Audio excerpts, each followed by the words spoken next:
کو جو ہے ان یونیورسٹیوں میں اپوائنٹ کیا جائے، کیونکہ یہ یونیورسٹیز جو ہیں یہ بہت بڑی ذمہ داری ہیں. وہاں ہزاروں کی تعداد میں ہمارے بچے اور بچیاں جو ہے وہ تعلیم حاصل کر رہے ہیں، اور وہ ہمارا آنے والا مستقبل ہے.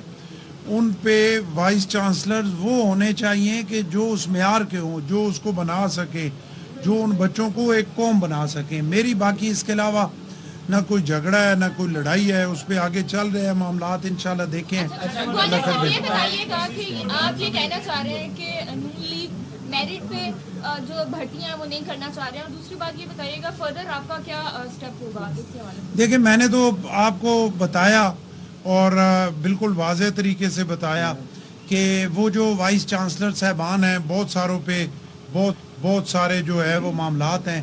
کسی کا نام لینا مناسب نہیں ہے، لیکن ان کا بیک گراؤنڈ آپ خود دیکھ لیں، سارے دیکھے والے لوگ ہیں، اور ان پہ جو چارجز ہیں اس کے بعد میرا خیال ہے ان کو ریکنسیڈر کرنا بہت ضروری تھا، اور ان کو ریکنسیڈر جو ہے وہ ہونا چاہیے.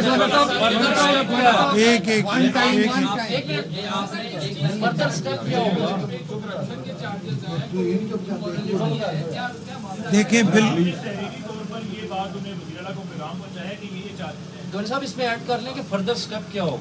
دیکھیں بات یہ ہے کہ اس میں جو میں نے سمری ریجیکٹ کی ہے اس میں بالکل یہ لکھا ہے کہ یہ جو پروسیس ہے اس پہ بہت ساری انگلیاں اٹھی ہیں. اس میں بہت سارے ایسے لوگ ہیں کہ جن پہ بہت سارے چارجز ہیں، کرپشن کے چارجز بھی ہیں، باقی معاملات بھی بہت سارے ہیں. اب میرے لیے یہ مناسب نہیں ہے، میں چانسلر ہوں، کہ میں ان وائس چانسلر کے نام لے کے آپ کو کہوں کہ فلانے پہ یہ ہے، فلانے پہ. آپ دیکھیں، خود سمجھدار لوگ ہیں، آپ میرے سے زیادہ جو ہے وہ جانتے ہیں، زیادہ باخبر ہیں، آپ کو سارا پتہ ہے، آپ اس کو چیک کر سکتے ہیں اور اس کو دیکھ سکتے ہیں.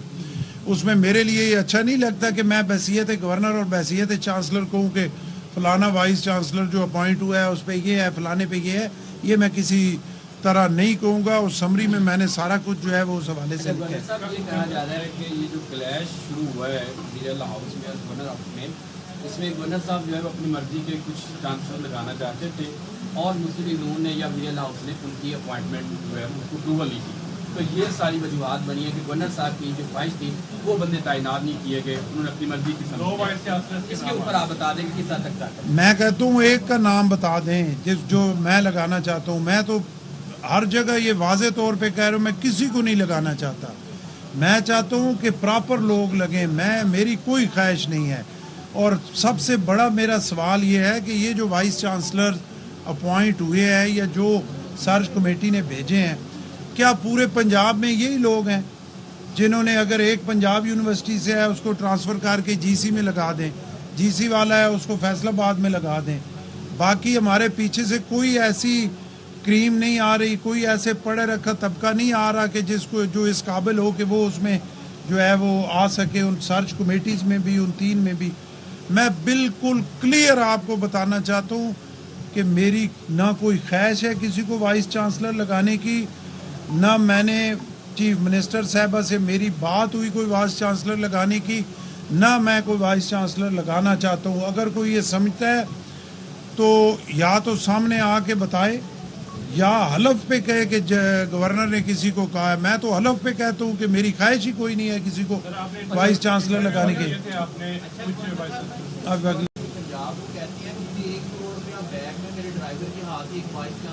نہیں، وہ وزیر اطلاعات نہیں، وزیر تعلیم 2 کروڑ انہوں نے کہا تھا، غالباً 2 کروڑ. مجھے تو پتہ ہی نہیں ہے کس نے انہیں 2 کروڑ بھیجا تھا. جس کو بھیجا تھا وہ بتا سکتا ہے کہ مجھے کس نے بھیجا تھا. اگر دیکھیں مجھے کسی نے بھیجا ہوتا تو میں پھر بتاتا کہ فلاں نے بھیجا. میرے پاس تو کسی کو جرات ہی نہیں ہے کوئی 2 کروڑ چھوڑ کے 2 روپے بھی بھیجے. اور دوسرا یہ جو آئینی ترامیم کے معاملے میں جو حکومت کو سبکی ہوئی ہے اس کے بعد بلاول بھٹو متحرک ہوئے ہیں، تو کیا ہمیشہ سے حکومتی جو ڈوبتی کشتی ہے اس کو نکالنے کی ذمہ داری اب آپ کے اوپر ہی عائد ہوتی رہے گی؟ دیکھیں، ہماری حکومتی کشتی ڈوبے یا وہ تیرتی رہے، دونوں صورتوں میں ہم ساتھ ہیں. جب کولیشن گورنمنٹ میں ہیں تو ہم ان کے ساتھ ہیں. جو یہ آئینی ترمیم ہے اس میں پیپلز پارٹی کا بالکل واضح موقف ہے کہ پیپلز پارٹی ایک سائن ڈاکومنٹ ہے جس کو چارٹر آف ڈیموکریسی کہتے ہیں، جس میاں نواز شریف صاحب کے بھی سگنیچر ہے، محترمہ بے نظیر بھٹو شہید صاحبہ کے سگنیچر ہے۔ ہمارا اس آئینی ترمیم میں سب سے بڑا کنسرن جو ہے وہی چارٹر آف ڈیموکریسی ہے، جس کے بہت سارے نکات جو ہے وہ 18ویں ترمیم میں شامل ہوئے، پھر 19ویں ترمیم میں سے کچھ نکات جو ہے ان کو خراب کر دی گیا۔ بعد میں پورے پاکستان نے دیکھا کہ وہ جو خرابی کی گئی اسی کی وجہ سے جو سابقہ تین چیف جسٹس صاحبان تھے انہوں نے اپنی پسند کے فیصلے کیے، انہوں نے اپنے جو وہ سمجھتے تھے کہ ہمارے منہ سے جو نکل رہا ہے یہی قانون ہے۔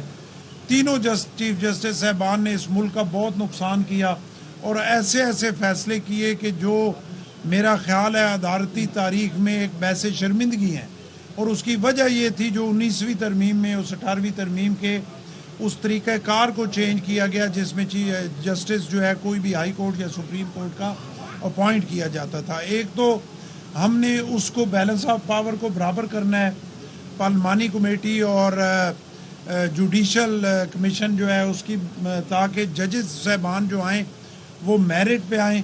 اس طرح نہ ہو کہ پچھلے 3 چیف جسٹس صاحبان کے دور میں جو بڑے اپنا وکلاء کے چیمبرز تھے وہیں سے سارے جج صاحبان جو ہے اپنی پسند کے اپوائنٹ کیے جاتے رہے کیونکہ پاور ان کے پاس تھی۔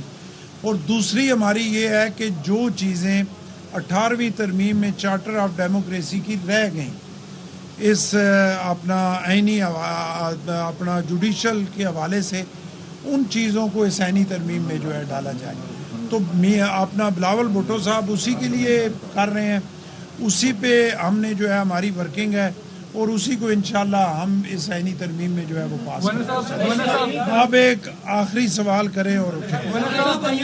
بیل آؤٹ پیکج منظور کر لیا دوبارہ پھر $7 ارب کا ڈالر کا، تو یہ کب تک چلتا رہے گا قرضوں پر ملک کہ ملک اکانومی حالات بہتر نہیں دیکھیں آپ کا مطلب ہو گیا؟ دیکھیں یہ ایک خوشائند بات ہے کہ ہمارے جو ملکی صورتحال ہے وہ کافی اکانومی کے حوالے سے جو ہے وہ کافی مشکل تھی۔ آہستہ آہستہ چیزیں آپ کو بھی دیکھیں نظر آنا شروع ہو گیا کہ چیزیں بہتر ہو رہی ہیں، اور اس کی وجہ یہ ہے کہ سیاسی طور پہ کیونکہ چیزیں آگے چلنا شروع ہوئی ہیں تو